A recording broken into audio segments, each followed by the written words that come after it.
Hey everybody, what's going on? Saturday. Yeah. Um, Remember this? Be like water. Bruce Lee, baby. And Bruce Lee was not only a great martial artist, I mean, he was a philosopher, man.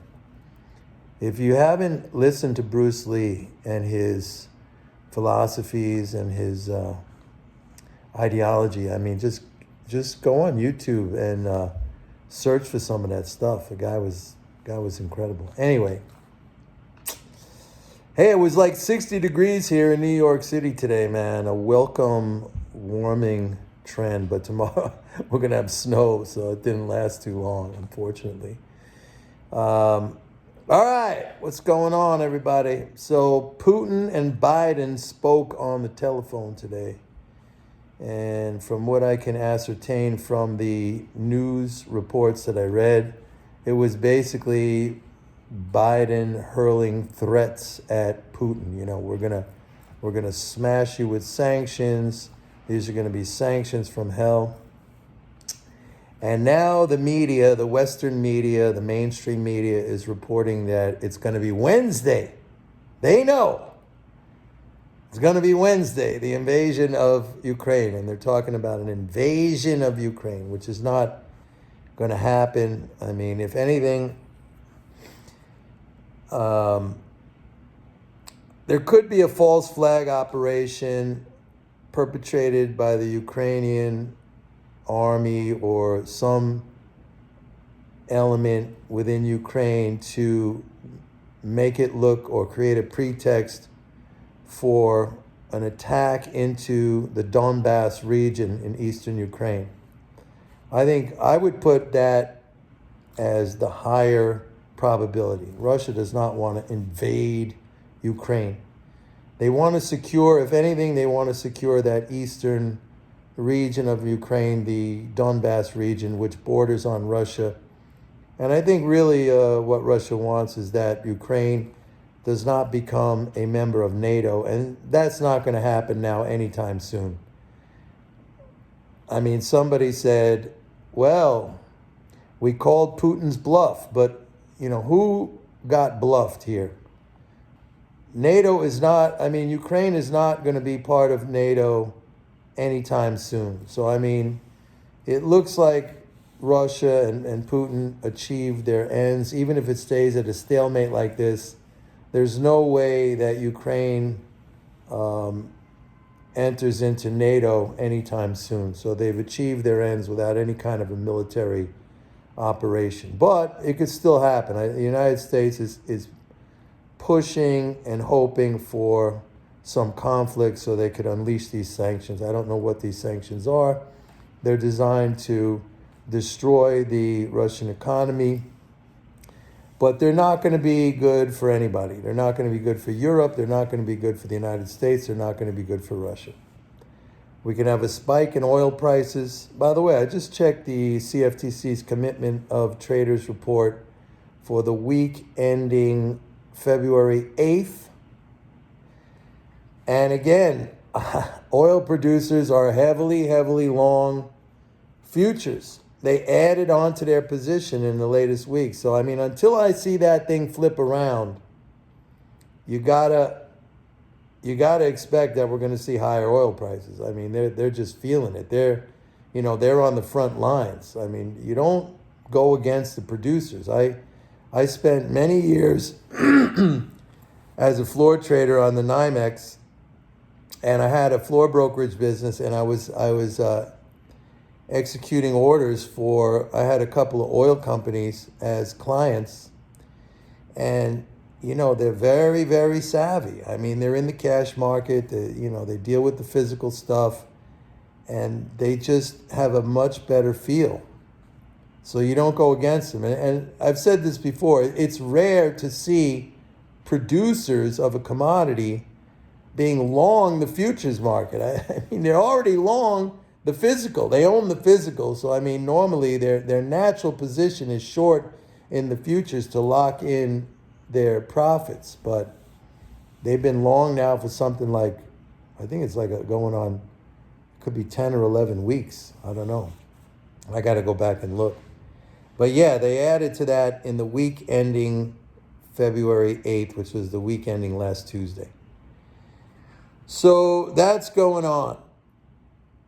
And if we see a military operation, frankly, if it happens, I just hope it's over quick and they secure the Donbass region. And that's primarily ethnic Russians in there anyway. So, I mean, think back to the Russia-Georgia war, 2008. That was, about a week or 10 days or something like that, and they mopped that whole thing up. And by the way, at that time, I think Georgia was also a candidate for NATO, and you had that guy, Shalikashvili, I think his name is, and George Bush said, don't worry, we're backing you 100%. We're going to back you 100%. And as soon as the shooting started, it was like, you're on your own, dude. You're on your own. And that guy got kicked out. He eventually went to Ukraine. I think he became a politician in Ukraine, Shalikashvili. And then he got in some hot water over there. I don't know if he's still over there or he had to get out, but he was in trouble over there. So the guy's a troublemaker.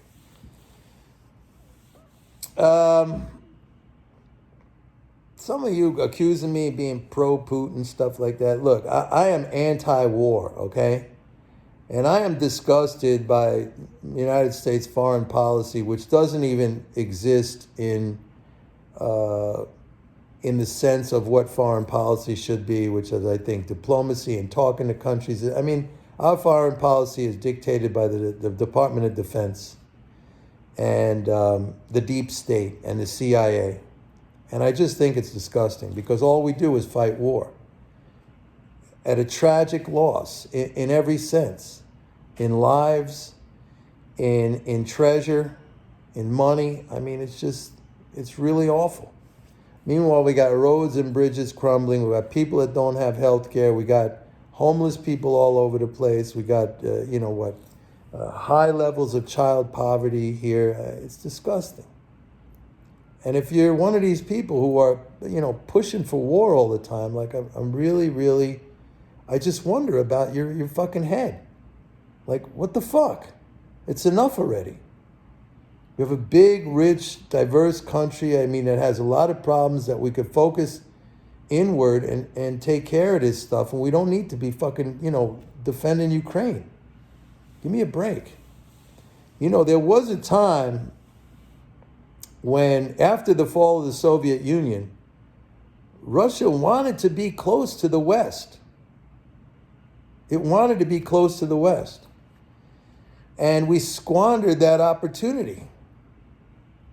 Could have been a situation to create global stability for a long, long time. Instead, we continued with the freaking Cold War. We just kept going on with it and on with it and on with it. To the point where, we reneged on our promises to Gorbachev. We reneged on our promises to Yeltsin about the expansion of NATO to the east. At the point when Yeltsin said he saw the writing on the wall through his drunken stupor, but he said, look, that's why he chose Putin as his successor, because he saw, like, the West, you cannot count on them. They were supporting these oligarchs and the grab of treasure from Russia, commodities, all this stuff, who looted the wealth of the country. I'm not going to get into a whole, recent Russian history here, but I mean, don't call me a Putin apologist. Just like, let's understand it. The United States, that's what we do. We're engaged in war all the time. We're in 180 countries around the world. We got bases everywhere. We still have bases in Germany after the war has been over for fucking 80 years. It's terrible, man. It's just terrible. You want to do a Build Back Better? Started out with $3 trillion. $3 trillion was nothing compared to what we just spent in Afghanistan, never mind every other place. No, you can't do that. Because of fucking Manchin, now we got to cut it down. And it was $3 trillion, and it was $2 trillion, and it was $1 trillion. No, now he wants to reduce the budget deficit. I mean, it's disgusting, man. When is it going to end? But Congress comes together like that, man, when it comes to raising the defense budget, no problem. You need $787 billion this year, boom, you got it like that. Nobody asks a question, and it's bipartisan, man. Bipartisan. Nobody asks a question. You need $14 billion for an aircraft carrier, boom, like that. Which, by the way, these aircraft carriers now, they're gone in 5 seconds with these hypersonic missiles. They're like floating, gigantic floating targets. Disgusting. Anyway, look, you want to talk about the markets? Somebody said, "Oh, Mike, these fiscal flows are a flip-flop." They're not. I made a mistake. Okay, I overreacted when I saw the surplus in January, and somebody pointed it out to me the other day, and somebody also left a comment here. Thank you for that. It was due to the surplus in January was basically due to a 70 billion auction of the, what do they call that? The radio wave, what do they call it? The transmission, I forget what it's called, sorry. The spectrum, the radio spectrum, a 70 billion auction of the spectrum. But we did have a slowdown in spending. I mean, it did go down somewhat. But yeah, so it flipped back. February is going to be a big month because we have the quarterly interest payment. So we're going to be running up over 600 billion, well over 600 billion, maybe 640 billion. And then March is going to come down, and then April is a big tax month, so that's a drain. So these things are very predictable. But I got a little bit overexcited. It's a mea culpa right now. I got a little bit overexcited about the surplus in January. I did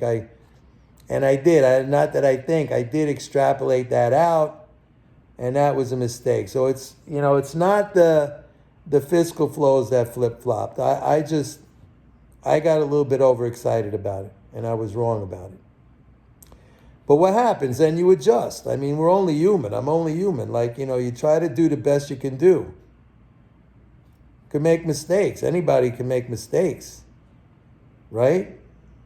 Nobody's perfect. Everybody can make mistakes. So, and then I own up to it, man. I own up to it. I don't like these people that say, "Oh, you turned around." Well, yeah, like if you're wrong, you switch to the other way once the new information comes out. What do? You stay wrong like an idiot? Like a moron? No.